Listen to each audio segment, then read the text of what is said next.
Can you teach your kids to be good with money?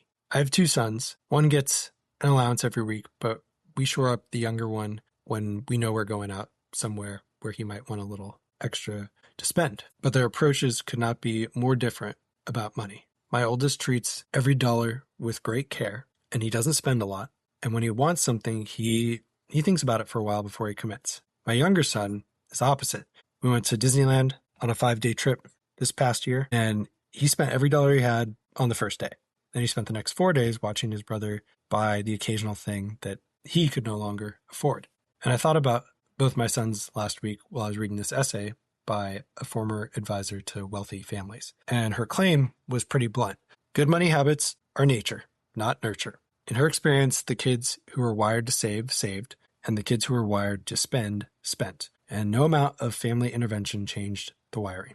You plucked a natural spender out of a wealthy home and dropped them into a modest one, she argued that you'd still get a spender, just with less to spend. And I felt like I wanted to argue with her, and I'll admit why. The reason was that I like the idea that I could shape my kids, because it means all of the daily work that I have of modeling and steering them is not wasted. So that's a comforting belief for me as a parent, but it probably deserves some suspicion. So after that, I went looking for what some research actually says. And it actually turned out to be more interesting than either side of the argument on its own. And it changed me on how I think about that allowance sitting in my son's pockets. So this advisor, she's not wrong that temperament is real and durable. The strongest evidence that we seem to have comes from twins. There was an article I read about two men in Sweden who studied about 15,000 twins in the Swedish twin registry, and they concluded that about a third of the variation of how much people save traces to genetics rather than upbringing.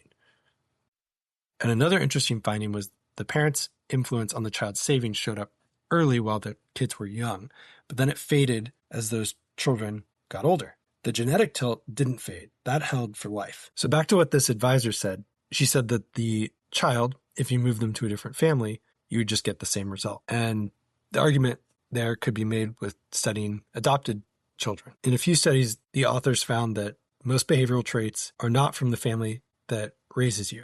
It leaves a smaller mark than people would assume. But savings and wealth are the exception.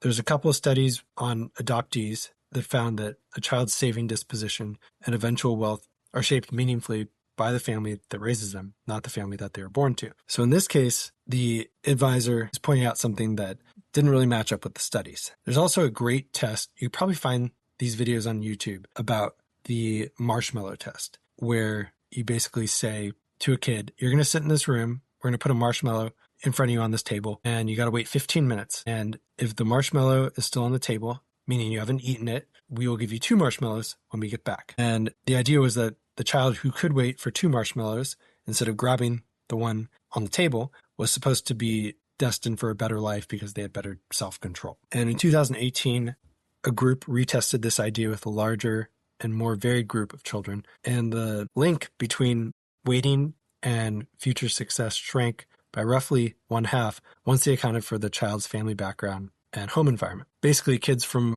more stable, better resourced homes waited longer, and not necessarily because they had more willpower. They waited because their experience had taught them that a promised reward actually shows up. So what looked like character was, in large part, environment.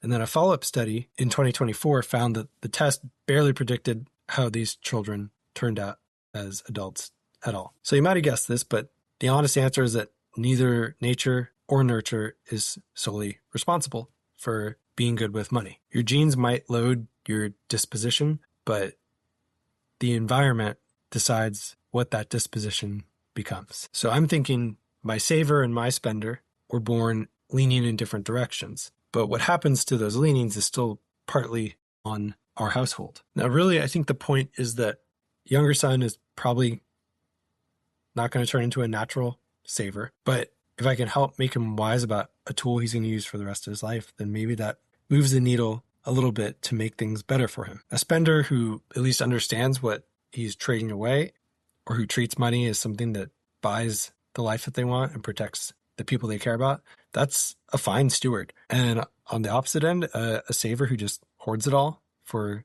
their own sake, that's not really what I'd want out of my natural saver. So what I'm going to try and do is stop grading them on their temperament. I have a natural spender, it seems, and a natural saver. Grading them against each other is not a great way to help them develop the right money habits. All I'm trying to do is give them some real money and some real consequences while they're young, and I have a little more influence, at least according to these studies, and let it play out.